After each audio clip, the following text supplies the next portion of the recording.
এই হলো আমাদের কলা বাগান। খুব সুন্দর কলা বাগান। এভাবে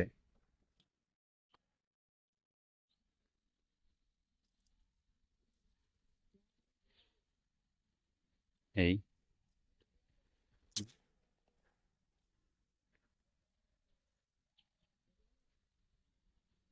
আলহামদুলিল্লাহ।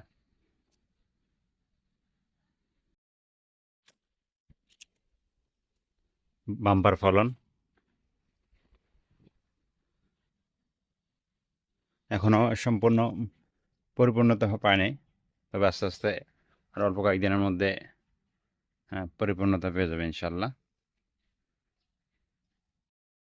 এই যে এইটা একটু ঠিক আছে। এই